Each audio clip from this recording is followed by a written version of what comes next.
नमस्कार दोस्तों, मैं जोगिल कुमार स्वागत करता हूं आप सभी का मेरे एजुकेशन एंड बुद्धिस्ट चैनल में।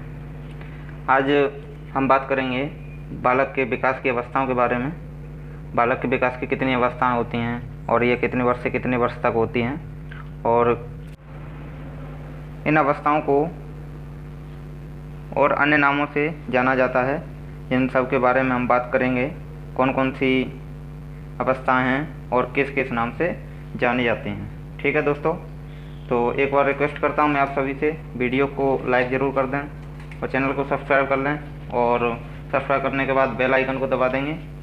जो भी नए हमारे वीडियो को देख रहे हैं नए लोग, तो उससे फ़ायदा ये होगा कि हमारे आने वाले वीडियो का नोटिफिकेशन आपको सबसे पहले मिल जाएगा, तो आप हमारे वीडियो को मिस नहीं कर पाएंगे। ठीक है दोस्तों, इसी के साथ शुरू करते हैं। बालक के विकास की अवस्थाएं। तो बालक के विकास की अवस्थाएं कितनी होती हैं? विभिन्न अवस्थाएं होती हैं, जो मुख्य रूप से 4 हैं। कौन कौन सी 4 हैं? पहली है शैशव अवस्था। ठीक है, पहली है शैशव अवस्था, जो चलती है हमारी जन्म से लेकर के 6 वर्ष तक। ठीक है दोस्तों, और दूसरी है हमारी बाल्यावस्था, जो चलती है हमारी बाल्यावस्था चलती है 6 वर्ष से लेकर के 12 वर्ष तक। ठीक है दोस्तों, अब बात कर लेते हैं बाल्यावस्था। तो ये बाल्यावस्था को 2 भागों में बांटा गया है। ठीक है, 2 भागों में बांटा गया है। कौन कौन से 2 भाग हैं ये? पहला है हमारा पूर्व बाल्यावस्था।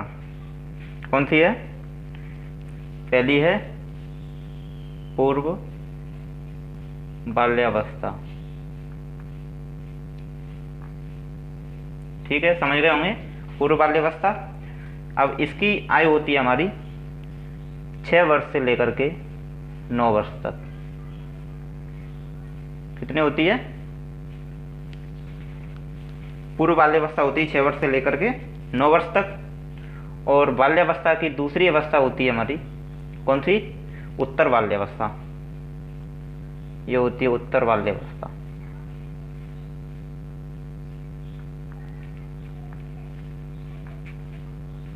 उत्तर बाल्यावस्था जो चलती है हमारी 9 वर्ष से लेकर के 12 वर्ष तक। ठीक है दोस्तों, बाल्यावस्था जो कि 6 वर्ष से लेकर 12 वर्ष तक चलती है, और बाल्यावस्था को 2 भागों में बांटा गया है। पहली है पूर्व बाल्यावस्था और दूसरी है उत्तर बाल्यावस्था। पूर्व बाल्यावस्था को 6 वर्ष से 9 वर्ष तक बांटा गया है, और उससे ऊपर की जो है उत्तर बाल्यावस्था, उसको बांटा गया है 9 वर्ष से ऊपर है 12 वर्ष तक जो है उत्तर बाल्यावस्था। ठीक है, उम्मीद है समझ गए होंगे। अब बात कर लेते हैं तीसरी अवस्था कौन सी इसकी। तीसरी अवस्था है हमारी किशोरावस्था। ठीक है दोस्तों, किशोरावस्था है।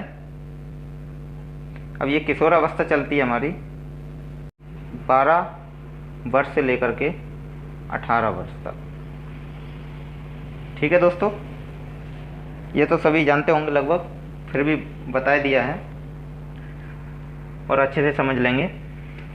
ठीक है, ये हो गई 3 अवस्थाएं, और चौथी अवस्था हमारी बचती है, वो है कौन सी?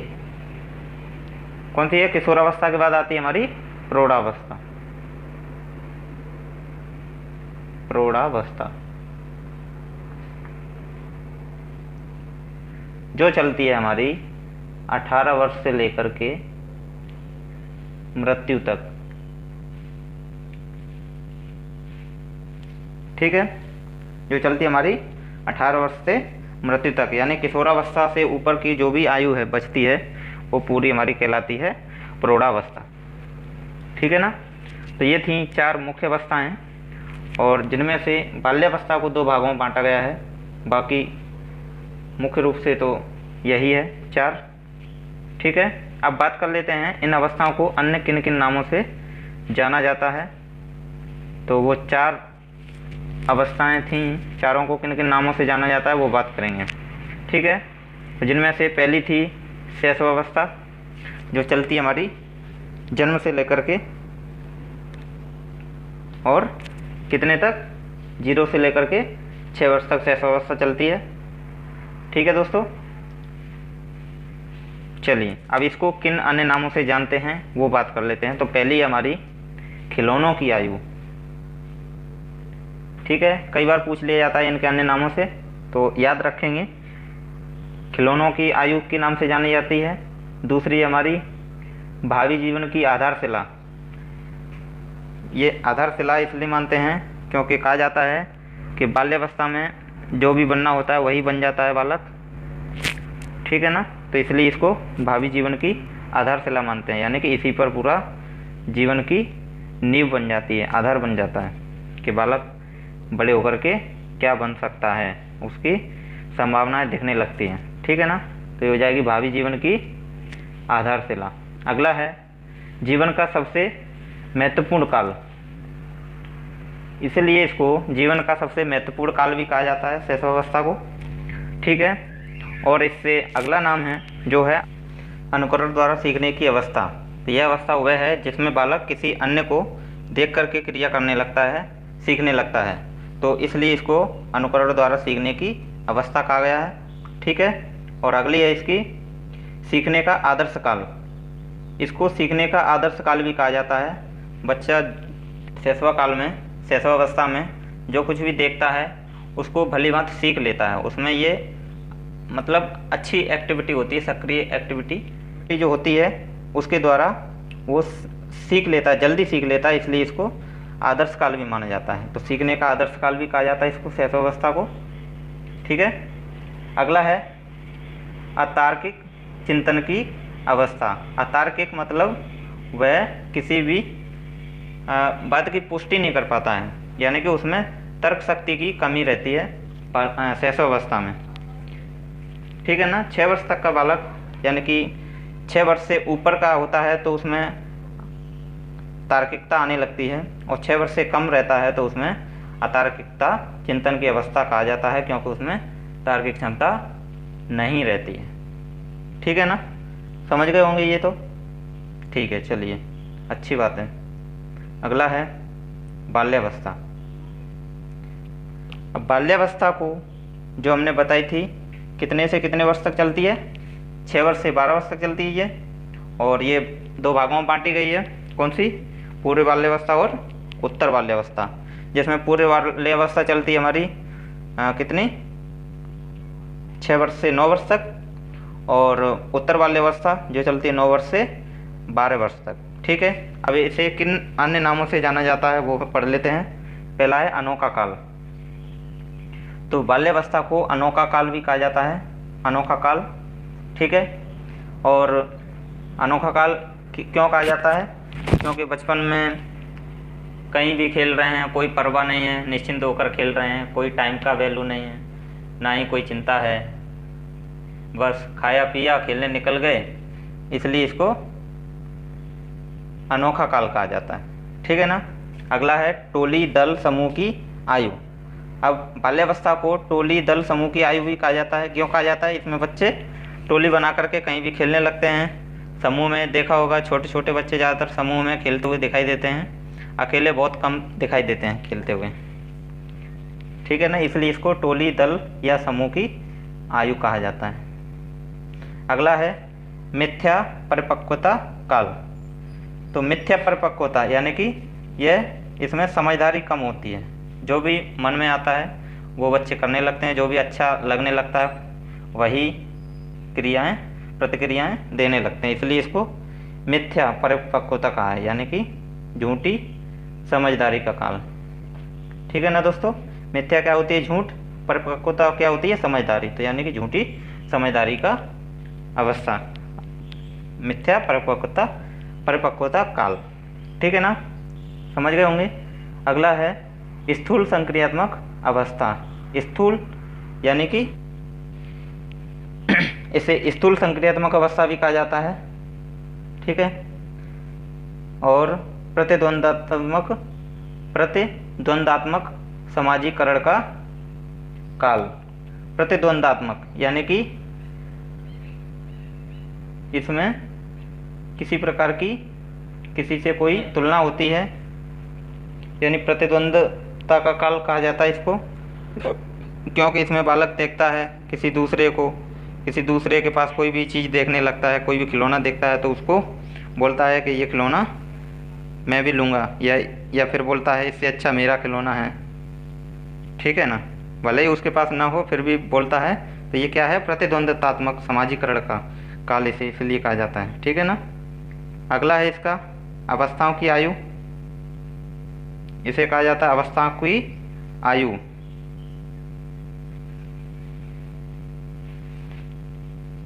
अगला है खेल की आयु। ठीक है, खेल की आयु भी कहते हैं इसको, बाल्यावस्था को निर्माण काल भी कहा जाता है।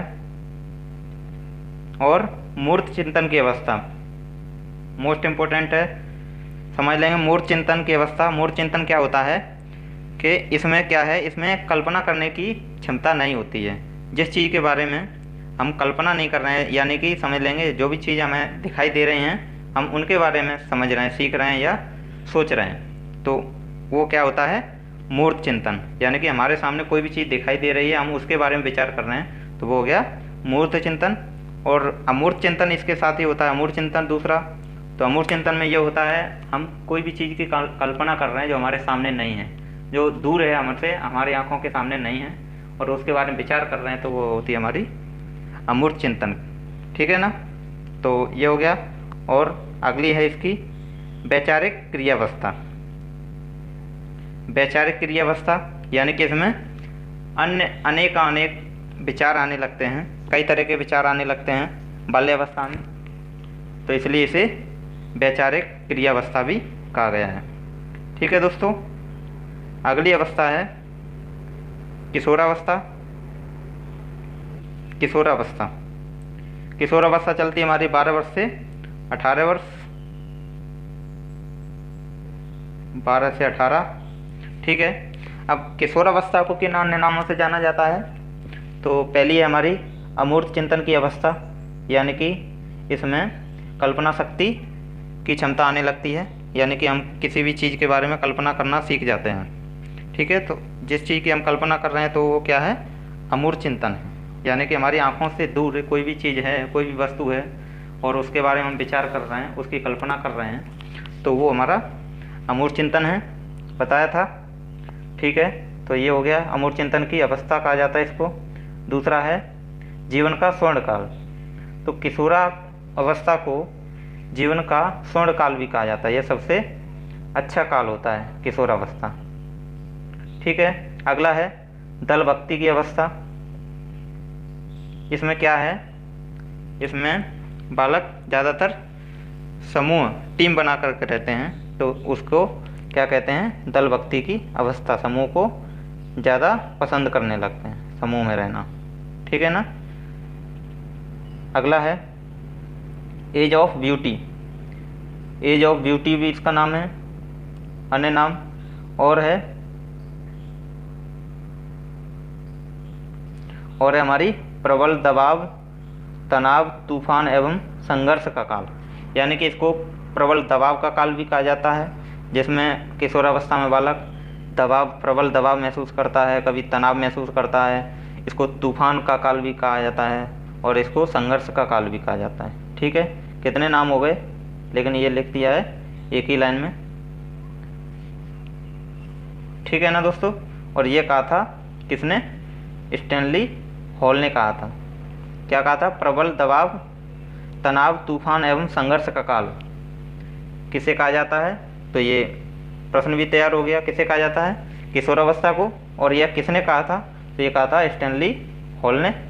ठीक है, अगला है अटपटी व उलझन की अवस्था।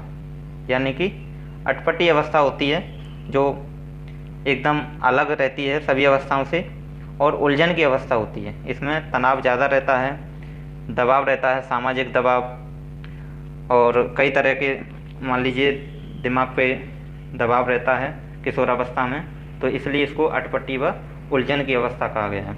ठीक है, अगला है द्रुत एवं तीव्र विकास की अवस्था।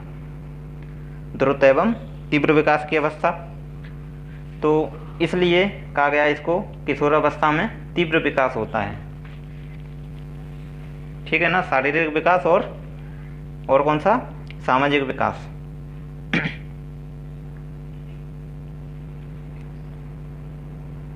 इसी तरह से अन्य अवस्थाएं भी हैं इसकी। कौन कौन सी हैं? जीवन का सबसे कठिन काल भी इसको कहा जाता है, और संवेगात्मक परिवर्तन का काल भी कहा जाता है इसको। यानी कि इसमें दिमाग में कई तरह के संवेग आने लगते हैं। ठीक है ना, कभी गुस्सा आ जाता है, कभी मन खुश हो जाता है, कभी मान लीजिए कि एकदम सोच में विचार आने लगते हैं कई तरह के, तो इसलिए इसको संवेगात्मक परिवर्तन कहा जाता है। ठीक है ना, संवेगात्मक परिवर्तन का काल। अगला है बसंत काल भी कहा जाता है इसको। बसंत काल यानी कि ये अच्छा काल, स्वर्ण काल भी कहा जाता है और बसंत काल भी कहा जाता है। ठीक है ना। अगला है अन्य नाम इसका उथल पुथल की अवस्था। ठीक है ना दोस्तों, उथल पुथल की अवस्था भी इसको कहा जाता है। जो मोस्ट इम्पोर्टेंट लाइन है ये, इसको याद रख लेंगे, बहुत बार आता है परीक्षा में। उथल पुथल की अवस्था किस अवस्था को कहा जाता है? तो ये कहा जाता है हमारी किशोरावस्था को, जो चलती है 12 वर्ष से लेकर के 18 वर्ष तक। ठीक है। अब उथल पुथल की अवस्था क्यों कहा जाता है? इसीलिए कहा जाता है कि किशोरावस्था में जो बालक होता है वो सक्रिय रहता है और कुछ भी करने के लिए तत्पर रहता है। कभी गुस्सा आ जाता है, कभी खुश हो जाता है, कभी कई तरह के विचार दिमाग में आने लगते हैं। ठीक है ना, तो इसलिए इसको उथल पुथल की अवस्था कहा जाता है। अगला है, अगली लाइन है इसकी आत्मसम्मान की अवस्था। आत्मसम्मान की अवस्था भी कहा जाता है इसको, किशोरावस्था को, क्योंकि बालक इसमें समझने लगता है कि आत्मसम्मान क्या है और आत्मसम्मान क्यों जरूरी होता है।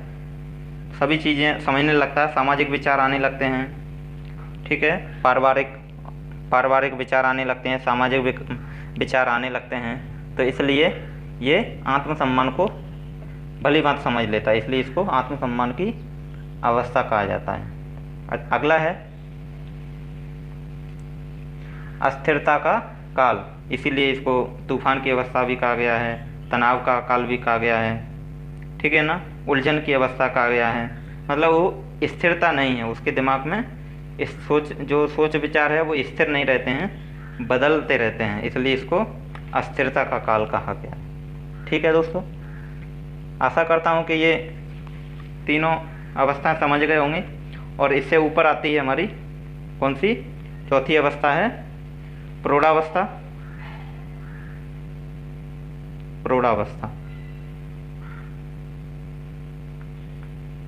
प्रौढ़ावस्था जो चलती है हमारी 18 वर्ष से मृत्यु तक।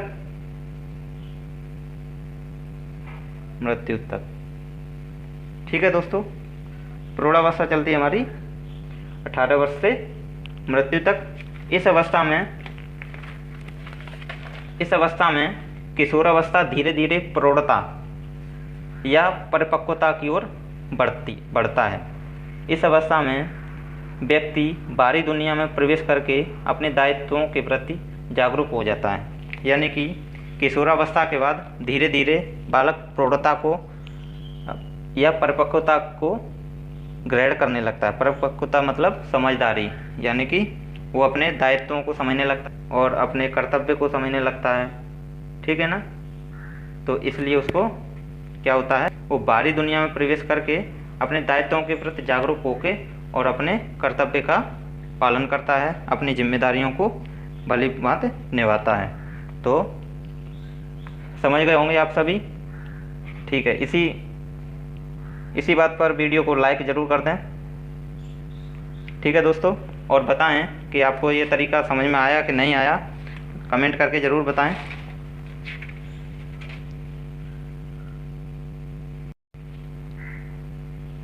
अब बात कर लेते हैं दोस्तों अधिगम अक्षमता के बारे में। तो सबसे पहले अधिगम अक्षमता के बारे में जानने से पहले हम बात करेंगे कि अधिगम क्या होता है। तो अधिगम क्या होता है, अधिगम का अर्थ क्या है? अधिगम का अर्थ है सीखना।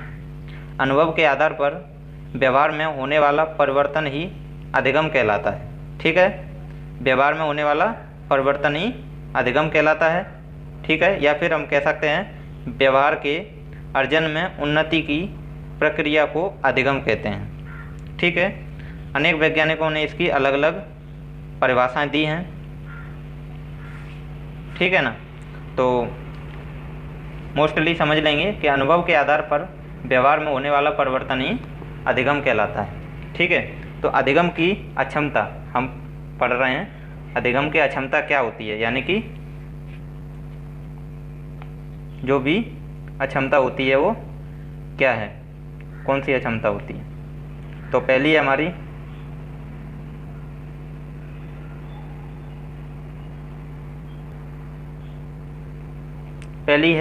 अफेसिया। अफेसिया ये अधिगम अक्षमता होती है, और यह क्या है, इसमें क्या गुण होता है, क्या दोष होता है, वो समझ लेंगे।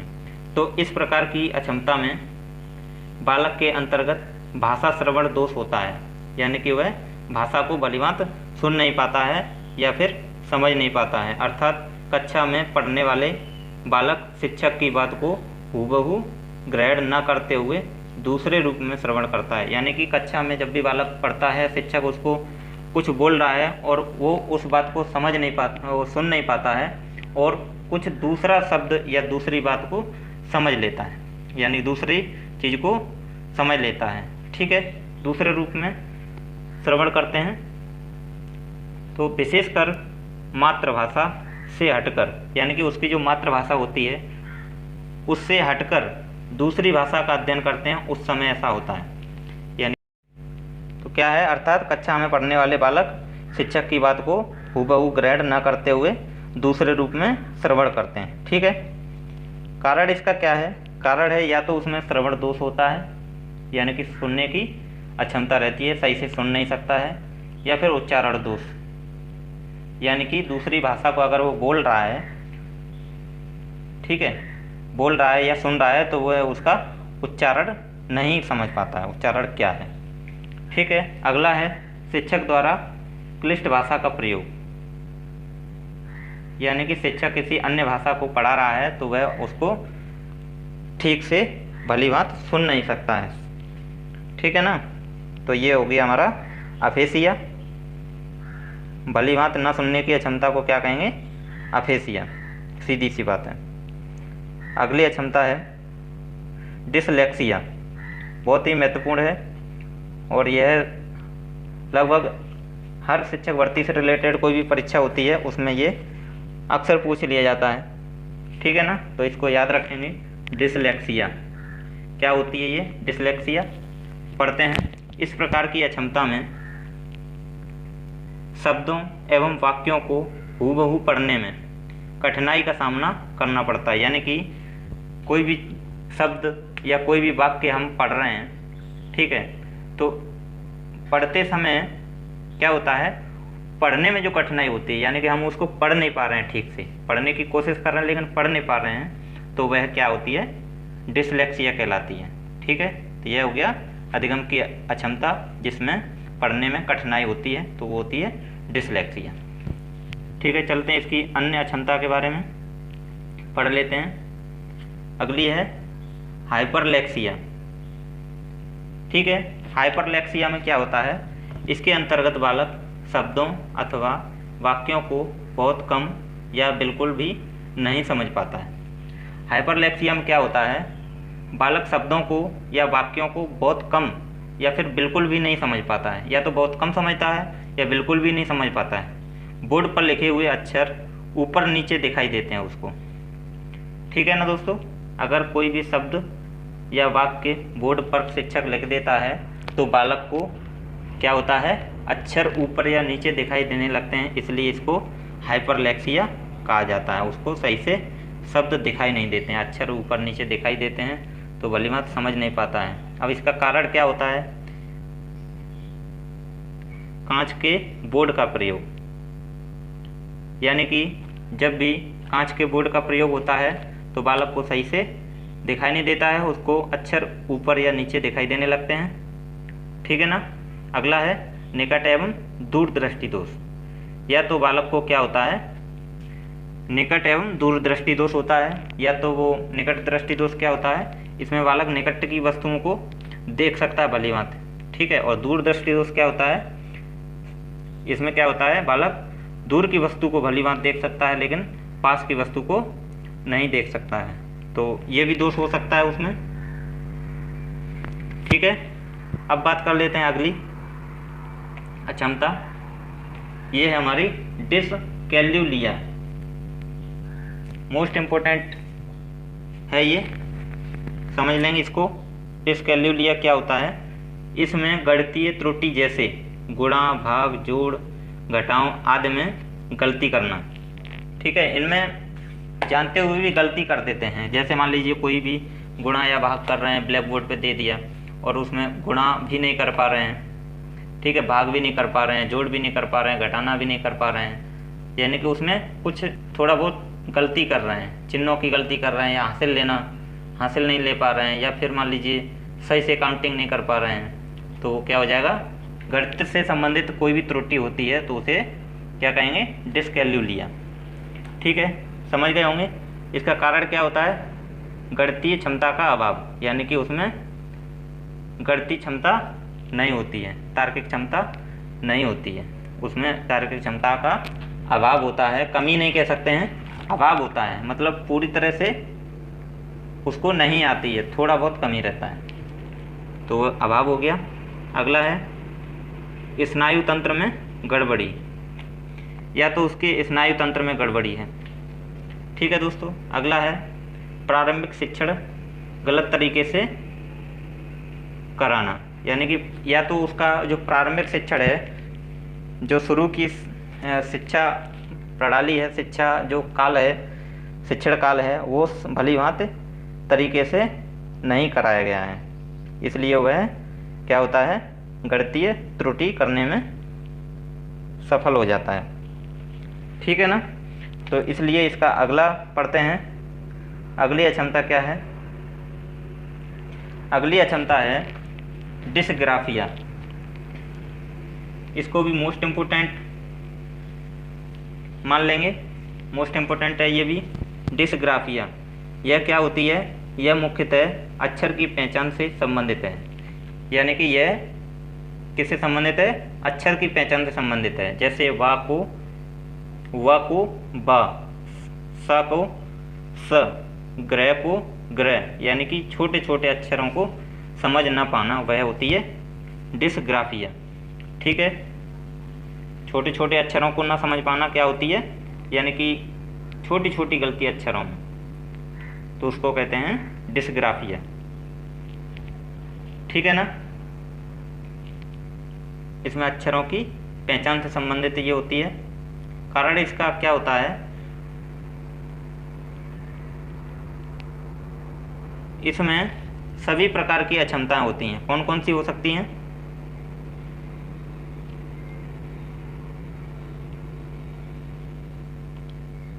कौन सी हो सकती है, यानी कि डिसकैल्कुलिया भी हो सकती है, हाइपरलेक्सिया भी हो सकती है, डिसलेक्सिया भी हो सकती है, और अफिक। ये चारों जो अक्षमताओं के उत्पन्न होने के कारण ये डिसग्राफिया बीमारी जो है वो होती है, अक्षमता होती है, ठीक है ना। तो यह मुख्यतः अक्षर की पहचान से संबंधित है। जैसे व को ब, सा को स, ग्रह को ग्रह ना लिखना, ठीक है ना। तो ये हो गई अति महत्वपूर्ण अधिगम अक्षमताएं जो हमने पढ़ी और समझी। आशा करता हूँ आपकी समझ में आया होगा। तो इसी बात पे वीडियो को लाइक कर देंगे, ठीक है दोस्तों, और कमेंट करके हमें बताएंगे कि तरीका आपको कैसा लगा, ठीक है। और मुझे ये भी बता सकते हैं कि अन्य वीडियो जो भी मैं बनाऊं तो किस टॉपिक पर बनाऊं, जिससे कि आपको और अच्छा लगे, हमको इससे मोटिवेशन मिलेगा अगर आप लाइक कर देंगे तो, ठीक है ना। तो इसीलिए दोस्तों अंतिम बार मैं रिक्वेस्ट करता हूँ कि वीडियो को लाइक करें, चैनल को सब्सक्राइब करें और बेल आइकन को दबाएं, ठीक है, जिससे कि वीडियो का नोटिफिकेशन आपको मिल जाएगा, ठीक है ना। इसी के साथ जय हिंद, जय भारत, वंदे मातरम। धन्यवाद दोस्तों।